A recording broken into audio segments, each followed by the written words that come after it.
review healthcare offices across Oregon every week, and almost every office, even the really good ones, are making at least one of these 5 HIPAA mistakes.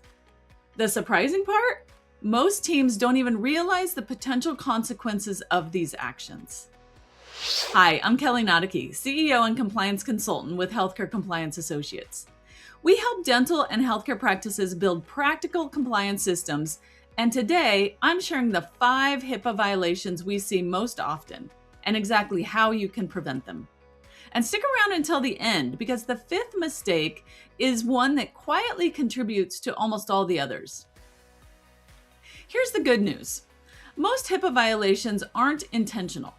They happen because offices get busy, shortcuts become routine, and new employees simply copy what they've always seen. We call this legacy error, when incorrect habits get passed down from one employee to the next. If you recognize 1 or 2 of these in your own practice, you're actually in good company. The important thing isn't being perfect, it's identifying the risks before they become real problems. So let's start with the one that we probably see more than any other. Staff leaving computers unlocked. This is probably the number one thing I find during office visits. A staff member steps away to answer the phone, to help a patient, walk to sterilization, to grab some supplies, and their computer stays open with patient information visible. Sometimes it's only for 30 seconds, sometimes it's several minutes. It only takes a moment for curiosity to kick in. Before you know it, someone has started reviewing information they weren't supposed to see. At a clinic we worked with, a nurse stepped out of the exam room for just a couple of minutes to check on something and left the computer unlocked with the patient's chart open. When she came back, the patient's wife was sitting at the computer looking through her husband's medical record. Now, we don't know exactly how much she saw or why she started looking, but that's really beside the point. The opportunity was there because the workstation had been left open. It created an awkward situation for everyone involved. The staff member was stressed, the clinic had to determine whether it was a reportable privacy incident, and it all could have been prevented by simply locking the computer before stepping out of the room. That's why it's good to remember it only takes 2 seconds to lock your screen, but it can save hours of investigation and a lot of unnecessary stress. Anyone walking by, including someone who has no business seeing that information, could potentially view patient names, treatment information, insurance details, or financial information. Beyond compliance, situations like this can damage patient trust and create unnecessary investigations if questions arise later. How do you prevent this? You enable automatic screen locks. This locks the screen after a set number of minutes without activity. Lock your screen every single time you step away. Perform occasional spot checks and coach employees when needed. Violation number 2, password sharing.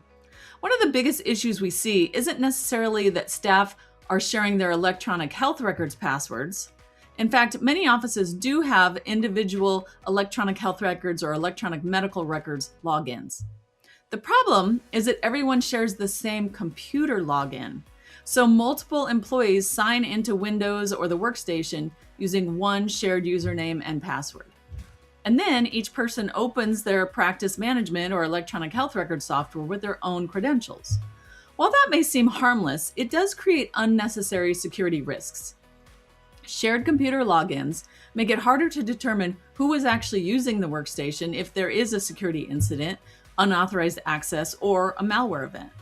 It also makes it more difficult to demonstrate accountability for access to systems that contain protected health information. The better practice is simple. Every employee should have their own computer login and their own login for any software they use. That way, you know exactly who accessed the workstation and when. So how do you protect your practice? Every employee should have their own username, their own password, and access only to the information they need to perform their job. This simple change helps protect your patients, your staff, and your practice. Violation number 3, missing business associate agreements. This one surprises a lot of practice owners.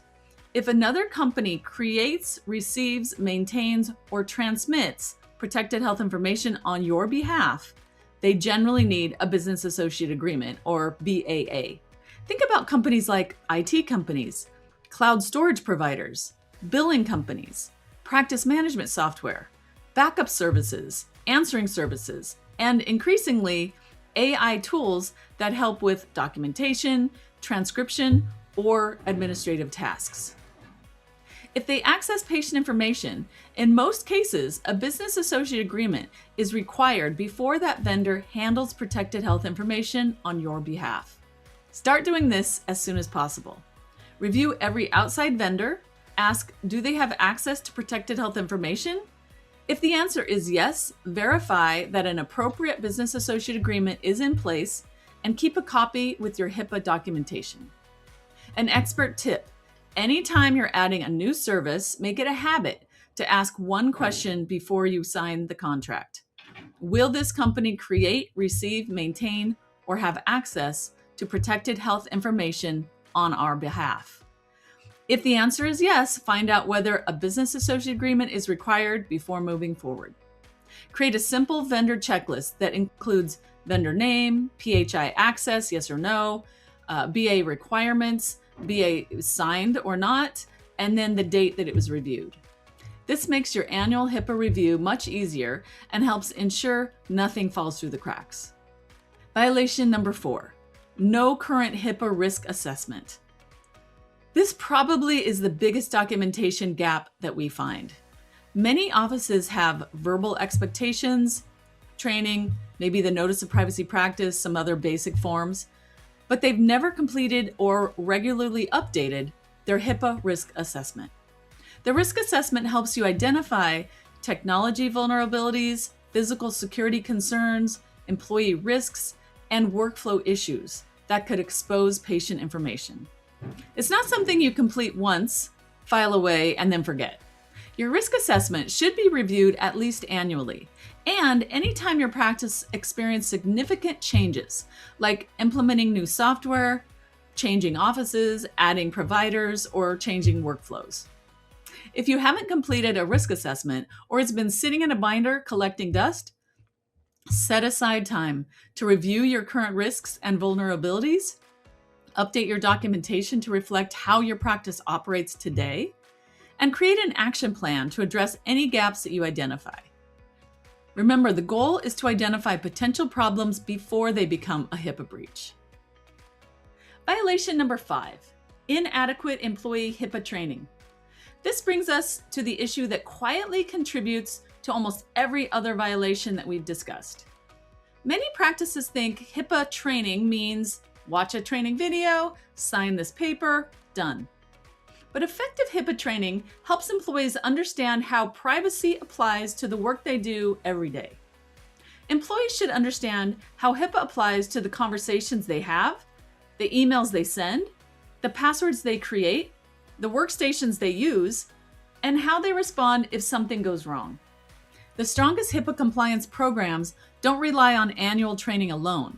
They build compliance into everyday habits. Now let's quickly review the 5 biggest HIPAA issues that we consistently find. Number 1, leaving computers unlocked. 2, sharing passwords. 3, missing business associate agreements. 4, outdated HIPAA risk assessments. 5, treating HIPAA training as a one-time event. The encouraging part is that every one of these issues can be fixed with a little time and effort. And most practices improve dramatically with a few practical changes and consistent follow-through. If you recognized one or maybe several of these issues in your own practice, don't panic. Like I said earlier, we rarely walk into an office that's got everything figured out. Most compliance gaps develop over time, and the important thing is identifying them before they become bigger problems. While today's video focused on HIPAA, we know that strong compliance doesn't happen in silos. The same things that support HIPAA compliance, employee training, clear procedures, accountability, and consistent follow-through, also play a major role in OSHA and workplace safety. That's why we offer a free OSHA compliance risk review. During your review, we'll evaluate your OSHA compliance program, identify compliance safety risks, and provide practical recommendations to help strengthen your overall compliance systems.